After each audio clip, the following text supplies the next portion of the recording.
Di Sahih Muslim itu ada cerita, ini termasuk hadis pegangan kan Sahihain Bukhari Muslim. Itu ada cerita seorang sujud sama Allah itu kan banget baiknya, sangat baik. Kemudian yang sujud ini diinjek oleh pemuda yang nakal, diinjek. Ketika diinjek, yang sujud spontan ngomong begini, fa wallahi la yaghfiru Allahu laka, demi Allah, Allah tidak akan maafkan kamu.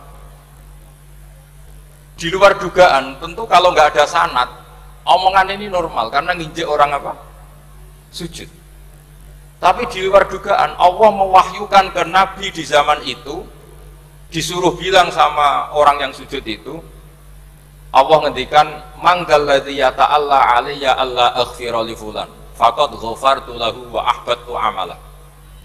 Siapa yang mencatut nama saya bahwa saya tidak bisa memaafkan orang yang nginjek, Allah tersinggung karena namanya dicatut. Saya ini Tuhan bisa menyiksa dan bisa mengampuni. Kenapa sifat saya jadi satu hanya menyiksa? Sifat ampunan saya di mana? Itu kalau nggak sanad nggak bisa. Tabarakalladzi nazzala al-furqana ala 'abdihi liyakuna lil 'alamin nadhira. Allahumma shalli wa sallim ala sayyidina Maulana Muhammadin wa ala alihi wa sahbihi ajmain. Amma ba'du. Yang sangat saya hormati semua pengurus wilayah Nahdlatul Ulama Jawa Tengah, wabil khusus Kiai Haji Ubaidillah Sodaqoh, teman saya juga guru saya, putra guru saya Kiai Haji Abdul Ghafur Maimun. Saya mau cerita sedikit tentang sanad. Jadi buyut saya kandung itu namanya itu Hafsah. Jadi buyut saya kandung itu namanya Hafsah, itu lahir di Damaran. Damaran itu belakang imaman Masjid Kudus, hanya sekitar 30 meter dari imaman Masjid Kudus. Itu punya bapak namanya Maksum, punya bapak namanya Soleh. Soleh itu bin Kiai Haji Asnawi Sepuh. Nah yang Mbah Soleh saya itu, saya generasi ke-7 dari Mbah Soleh itu. Jadi pas ke-7, kalau ke-8 itu sudah kata orang-orang kaya gitu. Kenapa kamu miskin? Generasi ke-8 katanya. Jadi Mbah Soleh Darat itu orang Jepara, orang Mayong. Itu dulu ngajinya diantaranya di buyut saya, di Mbah Soleh bin Raden Asnawi Sepuh. Raden Asnawi Sepuh itu cucu dari Mbah Mutamakin. Itu kesanatan saya. Jadi saya punya naskah banyak, tadi Gus Nurul tak kasih tahu. Ini diantara contoh naskah Mbah Soleh Darat. Saya punya banyak, mulai Hikam sampai Jawahirut Tauhid, terus beberapa tulisan-tulisan beliau itu masih di lemari buyut saya di Pondok Damaran. Terus buyut-buyut saya itu juga yang diantaranya ada yang nikah di keluarga Gedungan, dan itu sebagian melahirkan Pak Said Akil. Jadi buyut-buyut Pak Said itu adiknya buyut saya. Tapi kalau saya dengan beliau itu sepuh beliau. Jadi kalau saya manggil Pak Said itu kira-kira kalau nggak paman ya mbah. Kenapa saya cerita ini? Karena di antara ikatan sanad itu dzurriyatam ba'duha min ba'd. Ada keterikatan cara berpikir berdasar sanad. Tadi seperti yang dikatakan moderator, laulal isnadu laqala man sa'a ma sa'a. Andai kan tidak ada sanad, maka orang akan berpikir agama sesuai maunya. Dan itu bahaya sekali, karena agama ini riwayat seperti tadi yang dikatakan, inna hadzal ilma dinun fanzuru amman ta'khuduna dinakum. Saya punya sekian contoh cara berpikir sanad dan cara berpikir rasional. Di akhir Ihya itu ada cerita tentang rojak, dan ini pasti di luar dugaan sampai. Karena sanad itu cara berpikir itu ya ikut saja. Yaitu ada 2 orang ahli neraka dipanggil Allah. Dipanggil Allah dalam keadaan di borgol. Ditanya sama Allah, enak di neraka? Jawabannya pemuda itu ya, wah Gusti ya, di neraka kok enak? Ya jelas gak enak. Ya sudah, kamu kembali lagi ke neraka. Dugaan kita kan pasti anak ini gak mau. Ternyata enggak, dia lari sekenceng-kencengnya menuju neraka, semangatnya Masya Allah. Makanya ini sekaligus ijazah, kalau disuruh masuk neraka yang apa? Semangat. Oh itu Tuhan akhirnya tanya, loh kamu tak suruh ke neraka kok semangat? Gusti saya ini sudah kapok ketika di dunia kalau jenengan nyuruh sholat saya lelet, jenengan menyuruh kebaikan saya lelet. Sebagai bentuk kapok saya, dengan menyuruh saya ke neraka saya semangat supaya saya nurut. Barokahnya semangat menuju neraka, ya sudah di surga saja. Ya, makanya ini nanti kalau kamu disuruh masuk neraka, yang apa? Semangat. Karena kita di dunia itu ada di akhir ihya. Artinya itu kan di luar dugaan kita. Cara berpikir seperti itu di luar dugaan kita. Akhirnya dia jadi ahli jannah. Cerita kedua ya masih di bab yang sama. Yang satu disuruh enak di neraka, ya enggak Gusti. Sudah kembali lagi ke neraka. Si orang ini tolak itu. Terus ditanya sama Allah, kenapa tolak? Ya Allah, ketika engkau memanggil kami ke surga, saya tidak pernah ngira kalau akan engkau kembalikan lagi ke neraka. Ya sudah, kamu di surga saya karena husnudzon sama saya. Ini berarti ada dua sanad. Lucunya sama-sama benar. Yang semangat ya benar, yang lelet juga benar. Maka kamu punya dua pilihan. Nanti kalau disuruh masuk neraka, bisa semangat, bisa apa? Lelet. Dan semuanya nanti di surga. Artinya begini, sanad itu apa ya? Enggak yang kita duga. Makanya saya mohon siapapun yang mencintai agama ini harus banyak baca. Jangan nuruti emosi, kemudian emosi itu di atas namakan agama. Di Sahih Muslim itu ada cerita, ini termasuk hadis pegangan kan Sahihain Bukhari Muslim. Itu ada cerita seorang sujud sama Allah itu kan banget baiknya, sangat baik. Kemudian yang sujud ini diinjek oleh pemuda yang nakal. Diinjek. Ketika diinjek, yang sujud spontan ngomong begini. Fa wallahi la yaghfiru Allahu laka. Demi Allah, Allah tidak akan maafkan kamu. Di luar dugaan, tentu kalau nggak ada sanad, omongan ini normal karena nginjek orang apa? Sujud. Tapi di luar dugaan, Allah mewahyukan ke Nabi di zaman itu, disuruh bilang sama orang yang sujud itu, Allah ngendikan, manggal ladzi yata'alla alayya alla aghfira li fulan, faqad ghafartu lahu wa ahbattu amalah. Siapa yang mencatut nama saya, bahwa saya tidak bisa memaafkan orang yang nginjek, Allah tersinggung karena namanya dicatut. Saya ini Tuhan bisa menyiksa dan bisa mengampuni. Kenapa sifat saya jadi satu hanya menyiksa? Sifat ampunan saya di mana? Itu kalau nggak sanad tidak bisa. Saya ulang lagi, Allah itu apa? Zat yang bisa yaghfiru liman yasha wa yu'adzibu may yasha. Tapi orang yang sujud ini hanya mensifati Allah satu, yaitu Allah pasti menyiksa. Dan Allah tersinggung. Bagaimana mungkin saya Tuhan hanya berstatus bisa menyiksa, tidak bisa mengampuni? Akhirnya orang ini disalahkan, malah yang sujud tadi bilang ke orang itu, sujudnya saya hapus pahalanya, dan yang nginjek saya hapus dosanya. Tapi ya bukan berarti terus kamu boleh nginjek orang sujud, ya enggak. Artinya gini loh, saya hanya memperkuat moderator tadi.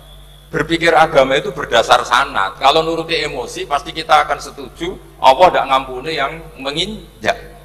Tapi berdasar sanad, berapa orang yang dulu melukai Nabi, bahkan punya niat membunuh Nabi, akhirnya ditobati oleh Allah Subhanahu wa Ta'ala. Siapa yang nggak tahu cerita Surakoh, orang yang niatnya membunuh Nabi, ditobati Allah. Siapa yang nggak tahu cerita Khalid bin Walid, orang yang punya konsep untuk mengalahkan Nabi di perang Uhud, juga akhirnya masuk Islam dan diampuni Allah. Banyak lagi tokoh kafir yang dulu musuhi Nabi akhirnya ditobati oleh Allah. Sehingga ketika Nabi sangat marah ya dengan mereka yang kafir, malah ada ayat turun laisa laka minal amri syai'un aw yatuba alaihim aw yu'adzibahum, bahwa wilayah mengampuni dan memaafkan itu wilayah Allah.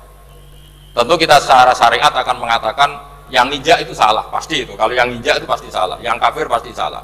Tapi jangan katakan kalau Allah tidak bisa menobati mereka. Lagi-lagi yang bisa mengertikan itu apa? Sanad. Kita ngaji di bab itu bahwa ada orang diinjek, ternyata Allah ketika yang sujud mengatakan wallahi la yaghfiru Allahu laka, demi Allah, Allah tidak akan maafkan kamu. Loh, mensifati Allah dengan satu sifat la yaghfiru itu Allah tersinggung. Karena Allah bisa yaghfir. Makanya ini penting sekali saya utarakan supaya kita ini bicara itu sesuai sanad. Karena andaikan tidak sanad, agama ini di logika, kemudian logika orang itu berbeda-beda. Maka kayak apa kacaunya agama ini? Terus yang ketiga, saya beri sekian contoh. Ini saya bawa kitab hikam yang diterjemah oleh Mbah Soleh Darat. Saya dulu pernah ngaji hikam sama banyak Gus Zufur. Cara berpikir Abul Hasan Asyadzili misalnya. Umumnya orang itu kan kalau amal itu ingin diterima ya. Kalau sujud ingin diterima Allah, kalau sholat ingin diterima Allah. Dan kalau sangat ingin itu biasanya terus berlebihan. Saking berlebihannya terus nangis minta amalnya diterima gitu.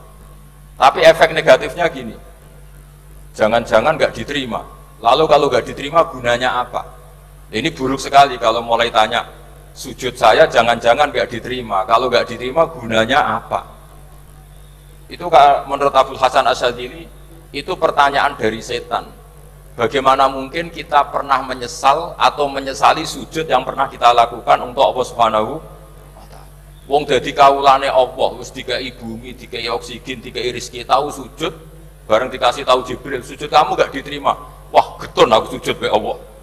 Masa sujud sama Allah getun. Maka kata Abdul Hasan Asyadzili begini. Kafa bika jazaan an radiyaka laka ahlan. Cukup sebagai balasan dari Allah yang luar biasa, kamu ditakdir sujud. Woi, keren. Coba kalau kamu nanti ketemu Allah, ada orang yang sama sekali di bumi gak pernah sujud. Lalu kamu ketemu Allah sujud berkali-kali, kemudian dapat kabar kalau sujud kamu gak diterima. Pantas mana kira-kira? Pantas yang pernah sujud apa pantas yang gak pernah sujud? Pantas yang pernah sujud. Jika pikirannya Abul Hasan Asyadzili, sudahlah kamu bahagia saja karena kamu ditakdir pernah sujud. Itu satu anugerah Allah yang luar biasa. Kamu nggak perlu terganggu, diterima apa nggak diterima. Karena kalau kamu terganggu itu nanti lama-lama mengatakan apa gunanya sujud kalau tidak diterima. Dan itu setan menang kalau sudah ada pertanyaan apa gunanya sujud. Nah, makanya disebut min syarril waswasil khannas. Kata Abul Hasan Asyadzili, waswas di sini adalah setan ngeridu kamu supaya kamu ngeset semua ibadah kamu, jangan-jangan kamu nggak diterima. Kemudian kamu menyesali semua ibadah yang pernah kamu lakukan. Betapa buruknya kita, wong ngamal apik kok disesali. Makanya saya ini sebagai kiai itu termasuk kiai yang paling sukses ya. Betul. Karena perasaan saya itu sudah sukses dulu sebelum nyata sukses apa enggak penting. Saya sering motivasi santri yang ngapalkan Quran 10 tahun enggak hafal-hafal. Nanti kalau ketemu Allah tetap keren. Pernah ngapalkan kitab saya? Pernah Gusti. Hafal tidak? Tapi kan keren pernah menghafalkan. Daripada sampai ditanya, pernah ngapalkan Quran? Tidak. Pokok apal lagu dangdut. Nah, itu posing sampai jawabnya. Tapi kalau santri saya, pernah ngapalkan? Pernah Gusti. Di mana di Guswa? Apal? Enggak. WD saja enggak. Tapi saya mencintai kitab engkau dan bukti cinta saya tak hafalkan. Cuma nasib tidak membiak saya Gusti. Kan masih lumayan itu. Daripada ditanya, pernah ngapalkan Quran? Tidak Gusti. Jebule apal lagu dangdut, yang ibu-ibu apal harga cabai, naik turunnya harga berambak. Ini harga sembako hafal, tapi kalau Quran tidak hafal. Nah, pikiran-pikiran kayak Abul Hasan Asyadzili itu harus kita kembangkan. Makanya saya suka sekali ketika Mbah Mun yang sekarang diteruskan Gus Wafi meresmikan Thariqah Syadziliyah. Ya cerminannya kitab hikam itu yang diterjemah Mbah Soleh Darat. Karena hikam adalah murid Abdul Abbas Al-Mursi. Beliau adalah murid Abul Hasan Asyadzili. Jadi gampangannya kalau sampai ingin tahu cara berpikir Abul Hasan Asyadzili itu ngaji hikam. Karena hikam itu cucu muridnya Abul Hasan Asyadzili. Dan itu cara berpikir gampang sekali. Misalnya hubungan dengan Allah. Ilahi kullama akhrosani lu'mi antokoni karomuka. Ya Allah, ketika saya terbungkam oleh kesalahan-kesalahan saya, sampai saya ini merasa tidak pantas minta, tidak pantas memohon sama engkau karena dosa saya banyak. Tapi kata beliau, antokoni karomuka. Tapi saya berani melafadzkan doa itu berdasar rahmat kamu tidak terbatas.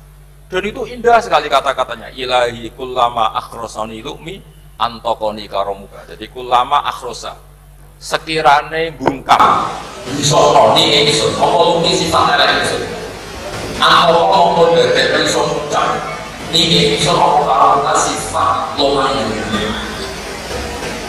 itu dipraktekkan semua ulama. Ya nafsu la taknati min zallatin azumat innal kaba'ira fil kufrani kalamami. Jadi yang seperti yang dikatakan tadi Gus Ubaidillah tadi, ya sudah, kadang ada Baron saya, ada Busiri yang saya tidak tahu karena bacanya innal kaba'ira fil kufrani kalamami la'alla rahmata rabbihina yaqsimuha ta'ti ala hasabil isyani fil kisami. Itu ada orang terlalu fanatik kebaikan datang ke Abdul Hasan Asy'adzali gerutu karena dunia ini sudah kacau balau, banyak maksiat, banyak macam-macam. Apa jawabnya Abdul Hasan Asy'adzali? Man ahabba alla yusawahu fi ardi faqad ahabba alla tadharu maghfiratuh. Jadi malah dibalik. Kalau kamu ingin dunia ini steril, nggak ada apa-apa, berarti kamu tidak suka akan kelihatan maghfirahnya. Oh. Jadi sanad-sanad seperti ini harus kita jaga. Meskipun tidak kita manfaatkan untuk kepentingan hadun nafsi, tapi kita harus kita jaga. Jika kita jadi orang itu tidak terlalu sepaneng dengan pikiran kita bahwa maksiat itu pasti mendatangkan azab. Kok kamu katakan pasti, itu buktinya apa? Maksiat itu salah, kalau salah harus istighfar. Maksiat itu salah, tapi Allah bisa saja mentobati yang maksiat kemudian jadi orang baik, karena Allah tetap bersifat yaghfiru liman yasha wa yu'adzibu may yasha. Kok kamu katakan pasti-pasti, itu sanadnya dari mana? Jadi ini pentingnya sanad ya. Jadi kita harus terus menjaga sanad ini supaya cara berpikir agama sesuai garis yang pernah ditulis oleh para ulama yang semua itu musalsal ila Rasulillah Shallallahu Alaihi Wasallam. Terus ini mumpung ini di depan Gus Zofur juga ini pernah tak baca di depan putra-putra beliau, di depan anak-anak.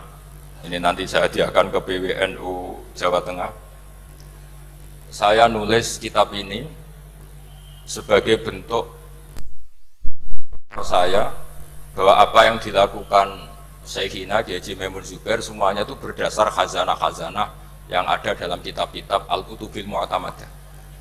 Di antaranya ini kitab Khilyatul Aulia. Kitab Khilyatul Aulia itu kitab kesayangan Imam Ghazali. Sampai kalau baca Ihya Juz 4 itu beliau memberi saran ke kita wa alaika bimudawamati mutolaati kitabi Khilyatil Aulia wa Tabaqatil Asfiya.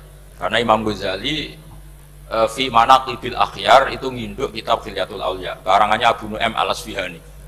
Kalau di tasawuf beliau nginduk kitab namanya Qutil Qulub karangannya Abu Thalib Al-Makki. Kalau di fikih tentu beliau nginduk gurunya sendiri Imamul Haramain yaitu Nihayatul Matlab fi Dirayatil Madhab. Ini saya beri contoh kenapa Mbah Mun, Kiai Ubaidillah, semua tokoh-tokoh NU cara perilaku itu santai, rileks tapi terarah. Ini saya beri contoh. Ini riwayat dari Sufyan bin Uyainah, termasuk gurunya Imam Syafi'i. Ini halaman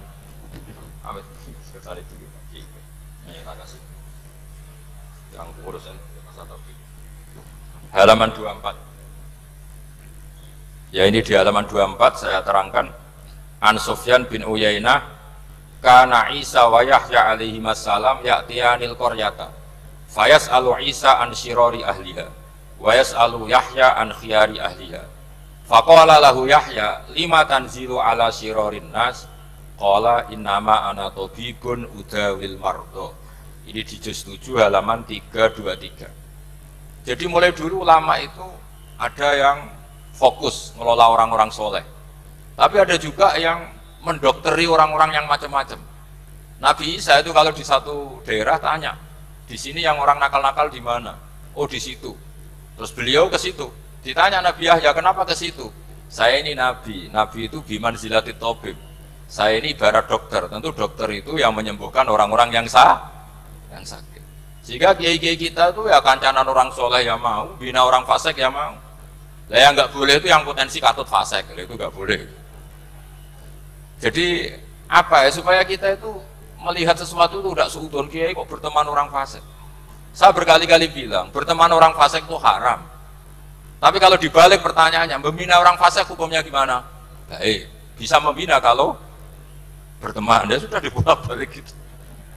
Tapi kalau dibalik, berteman orang fasik menjadi fasik, ya jangan berteman kalau buatnya masih seperti itu.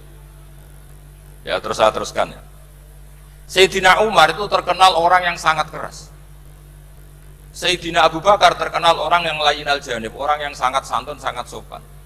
Tapi anehnya ketika Abu Bakar mau wafat, itu khilafah atau khalifah itu diwasiatkan supaya yang mimpin itu Umar. Padahal orangnya sangat keras. Tapi yang jarang diketahui publik adalah ngiranya Umar keras itu wataknya. Ternyata enggak. Di sini diterangkan Umar wataknya itu sebetulnya bisa memilih keras atau halus. Ini saya baca ya di halaman 25. Beliau ditanya oleh Abdurrahman bin Auf. Terus beliau menjawab, ya Abdurrahman, wallahi laqad lintu linnasi hatta khasyitu wa fil lain. Tsumma stadadtu alaihim hatta khasyitu wa fis siddah. Fa ainal makhraj. Terus di sini saya terjemah, saya saat lunak juga takut sebab lunak bisa dianggap pembiaran, tapi saya juga takut Allah saat keras sebab keras jangan-jangan termasuk tanfir, orang lari dari kebenaran. Ya misalnya gini, sampean punya anak, putri atau punya ponakan pacaran, datang ke kamu sama cowoknya, kalau kamu lunak pasti ponakan kamu ngira wong Pak D gak apa-apa, padahal Pak D saya itu kiai, ternyata saya gak ditegur. Lunak itu punya akibat dianggap pembiaran terhadap maksiat. Ya. Tapi kalau kamu keras, wah nak nenggonku tak wantemi watu, kan nggak pernah ke kamu, bagaimana bina wong sowan saja gak berani. Artinya efeknya sama, terlalu lunak ya punya efek tidak bisa bina, terlalu keras juga punya efek tidak bisa bina. Maka kata Sayyidina Umar, fawallahi laqad lintu linnas hatta khasyitu wa fil lain. Artinya saat bersikap lunak saya takut Allah karena lunak bisa dianggap pembiaran terhadap maksiat. Tsumma stadadtu alaihim hatta khasyitu wa fis siddah. Ketika keras saya juga takut, karena kalau terlalu keras bisa tanfir, bisa orang lari dari kiai, dari orang soleh. Makanya dalam guyonan-guyonan ulama itu ada preman jagongan di orang-orang fasik. Ditanya, kenapa kamu jagongan sama orang fasik? Kenapa tidak jagongan sama orang soleh? Habis orang solehnya marah-marah terus, lah ini ramah. Makanya saya milih yang ramah saja. Gitu. Itu meskipun guyonan, tapi pelajaran bagi kita.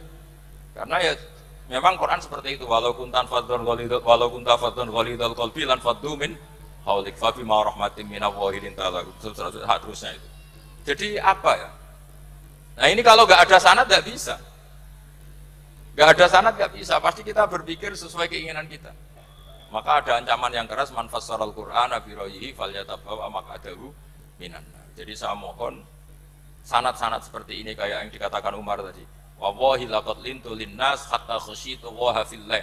Tsumma stadadtu alaihim hatta khasyitu wa fis siddah. Jadi kita akui bahwa dalam lunak juga ada sekian problem, dalam keras juga ada sekian problem. Terus kita bikin satu metode, satu manhaj yang kira-kira ya sa'iqol lisyaribin, atau yang lebih dikenal dengan Islam wasatiyah. Ada tawazun, ada tasamu, ada macam-macam. Ya, saya kira demikian. Assalamualaikum warahmatullahi wabarakatuh.